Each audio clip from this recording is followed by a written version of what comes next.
더 나아가서 민주당 한민수 대변인의 입장도 들어보겠습니다. 이재명 대표의 방북과 관련해서 2019년 말에 남북 관계가 경색됐는데 경기지사 방북이 말이 되느냐라고 항변했습니다. 들어보시죠. 김 전 회장이 이재명 도지사의 방북 비용을 지불했다는 것도 당시 상황을 고려하면 허무맹랑한 소리입니다. 2월 하노이 북미회담 결렬 이후 2019년 하반기는 남북관계가 경색되고 있었습니다. 대한민국 정부, 미국 정부마저 북측과 대화를 진전할 수 없던 경색된 상황에서 경기도지사가 방북을 한다는 게 말이 됩니까? 그런데 한민수 대변인의 이 발언은 조금 앞뒤가 맞지 않는다는 지적이 많습니다. 왜냐? 2019년 말 남북관계가 경색된 건 맞습니다. 그러면서 경기도지사 방북이 말이 되느냐라고 조금 전에 얘기했지만 그 2019년 말에 이재명 경기지사 명의로 북한에 전달된 공문이 나왔는데 경기도지사 방북을 요청한다는 내용이었습니다. 이렇게요. 경기도지사 직인까지 찍혔고요.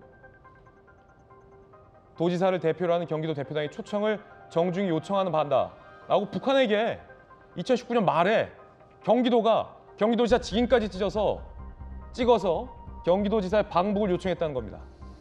그때는 말이 됐고 지금은 말이 안 된다라는 얘기입니까? 한민수 대변인의 해명이 어딘가 좀 부족하다라는 지적이 오늘 조간신문에 많습니다. 박용 대변인, 그때는 경기도지사의 방북이 말이 됐습니까? 똑같은 2019년 말인데. 상황이 어려우면 그대로 그냥 주저앉아 있는 게 정치가 할 일은 아니라고 저는 생각을 하고요. 뒤에 도 차원에서든 시 차원에서든 이렇게 일점 혈로를 뚫기 위한 노력들은 이제 있을 수 있다고 봅니다. 지금 대한민국 경제의 제일 큰 리스크 중에 하나가요. 사실은 이제 대북 리스크입니다. 북에서 남북 간의 이런 군사적 대립이 막 격화되고 이렇게 되면 사실 기업하시는 분들로서는 제일 걱정스러운 일이죠. 우리 대한민국 땅에 많은 투자를 한 해외 투자자들도 마찬가지일 테고요. 또 그 대한민국 중앙정부뿐만이 아니라 각 지방자치 단체들로서도 그 대북 사업을 통해서 여러 가지 경제적인 혹은 그 정치적인 어떤 이득들과 새로운 그 국면을 좀 열어내기 위한 모색들을 저는 할 수 있다고 생각을 하는데요. 저 때가 어려웠던 건 사실이긴 하지만 어려웠으니까 아무것도 못한다. 이것도 좀 이상한 말이고요. 아니, 어려운 상황이라서 이 방북을 요청했다는 공문은 충분히 할 수 있었을 텐데 예. 지금 이 방북을 위한 여러 가지 의혹이 나오잖아요. 네. 그 의혹이 거짓이다라며 민주당에서 이 논평을 한 것이 그때가 남북관계가 경색됐는데 경기도지사 방북이 말이 되느냐라고 해당 의혹들을 부인했는데 말이 되냐는 쪽에서 공문을 보냈잖아요. 방북을 요청한다는. 논평과 경기도 공문이 나왔는데 앞서 한민수 대변인이 한 얘기는 그거 아닐까요? 그러니까 남북 경기도 차원에서의 남북교류 협력 사업을 전개하려고 하는 요청 사항이 진행되는 거 하고 김성태 검찰 이런 여러 정황과 진술과 기사가 뉴스가 반드시 같이 엮여가는 건 아니다라고 하는 얘기를 하고 싶었던 것 같아요. 저는 그렇게 일정한 갈라서 보는 것도 필요하다고 봅니다. 그러면 그 시점에 경기도만 그 남북 교류 협력 사업을 하려고 했었을까요? 중앙정부에서도 여러 이제 협력 사업을 추진하고 노력을 하고 있었던 것으로 알고 있고요. 그렇다고 다 돈 갖다 퍼주고 개별 기업에 자기 어떤 사업의 목적, 이윤을 남기기 위한 그런 목적과 다 연루됐다고 볼 수는 없잖아요. 그걸 따로 봐야 된다라고 하는 정도의 대변인 논평을 생각합니다. 예. 자, 박정아 수석 어떻게 봅니까? 그러니까 지금 민주당과 이재명 대표의 반박 중에서 납득이 되는 반박은 저희가 다 충실히 소개해드리고 있어요. 예를 들어서 김성태 전 회장이 자기 사업을 하기 위해서 없는 얘기를 꾸며낸 것이다. 그리고 이 지사는 김성태 회장이 존따라는 돈과는 무관하다. 이런 해명은 충분히 납득이 가능한 해명이라서 저희가 소개를 해드리고 있는데 지금 한민수 대변인이 한 얘기는 방북이 불가능한 상황에서 어떻게 이 지사가 방북을 위해서 이렇게 논의했겠느냐라는 항변이지만 방북을 요청한다라고 공문이 나왔기 때문에 방북이 말이 안 된다라는 해명은 성립하지 않는다는 거죠. 성립 안 되는 거죠. 그러니까 세 가지 지점이 있는데 첫째 하나는 그 문재인 당시 대통령이 방북 평양을 가요. 우리가 다 잘 아는 그 평양 선언을 하는 그때 이재명 지사는 못 갔어요. 우리 박원순 전 서울시장 갔는데 이재명 지사는 못 갔어요. 경쟁 후보는 가서 평양 가서 대통령 옆에서 손도 흔들면서 어쨌든 그 대북 사업이나 아니면 남북 교류에 대해서 뭔가 이미지를 얻어가는데 나는 못 하고 있어요. 그럼 어떻게 돼? 급해서 뭔가 추진하려고 하겠죠. 그거 하나 하니까 대북 교류 사업에서 이재명 지사가 경쟁 후보보다 뒤처져 있는 상황이었다.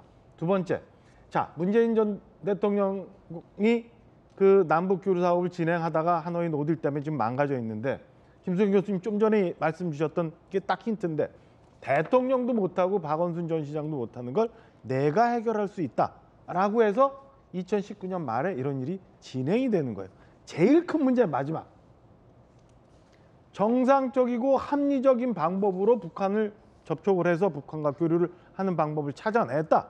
그러면 다 좋죠. 정부 당국도 좋고 기업도 좋고. 근데 이게 아니잖아. 우리가 그렇게 많이 싫어했던 또 퍼주게 한 거예요. 또 퍼주게 해주고 남북교류 사업하고 거기 평양 가서 또 뭘 해보겠다고 추진을 했으니까 문제가 되는 거죠.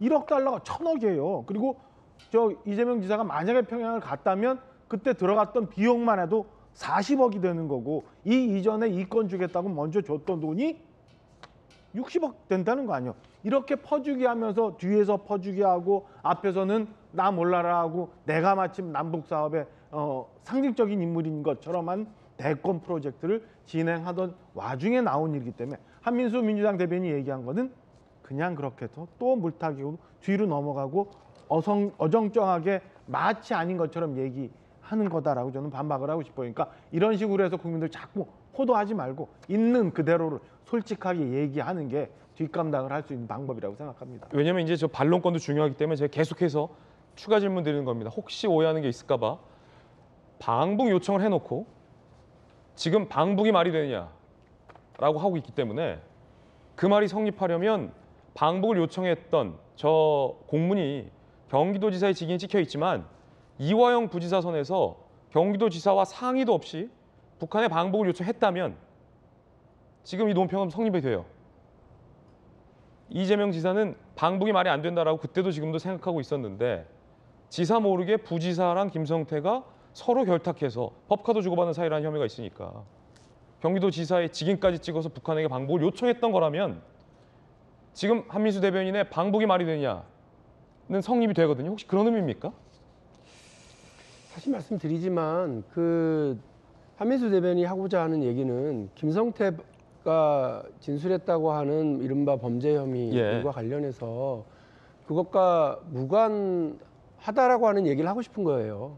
제가 한민수 대변인에게 왜 저런 논평을 했는지 물어보지는 않았습니다만 그 남북 교류 협력 사업이 어려워졌죠. 2018년하고는 다르게 2019년 하반기에 들어서는 어려워졌고 그 어려워진 상황에서 그 이전에 추진하려고 노력했었던 것들이 있기 때문에 이제 뭐 그 방북 초청을 해달라고 하는 그런 요청 공문을 이제 보냈을 수는 있다고 봅니다. 그러나 그것과 지금 오늘 아침에 내내 우리가 지금 잘 내용을 알 수 없음에도 불구하고 기사화되어 버렸기 때문에 이야기를 하고 있는 이 내용, 김성태발 범죄 혐의, 검찰발 뉴스 이것과 경기도가 공식적으로 공개적으로 하는 거잖아요.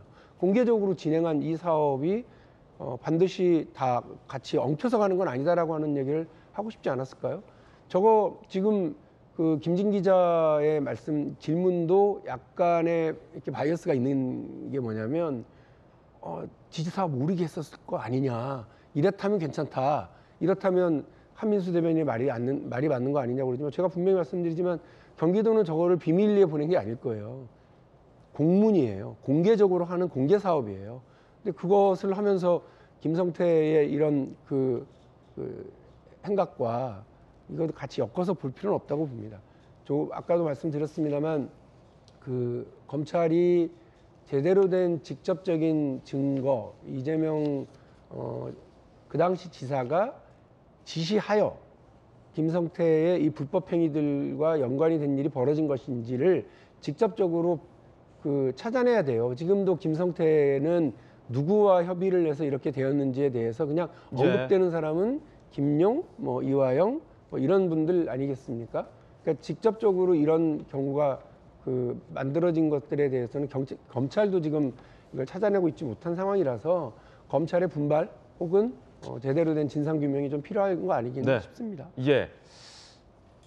바이어스 됐다고 하셨지만 전 바이어스가 안 됐다는 걸 항변하기 위해서 다시 한번 말씀드리지만 그 김성태 전 회장의 일방적인 진술이라고 누차 말씀드렸던 이 혐의와 무관하게 이 혐의를 부인하는 과정에서 나온 해명이 방북이 말이 되느냐라고 하시니까 방북은 생각조차 안 했던 걸로 저희가 다 이해를 했는데 갑자기 방북을 요청한다는 경기도 공문이 나와서 어떻게 된 건지 재차 여쭤봤습니다. 반론권 차원에서 여쭤봐드렸습니다. 충분한 해명이 되었는지 모르겠습니다.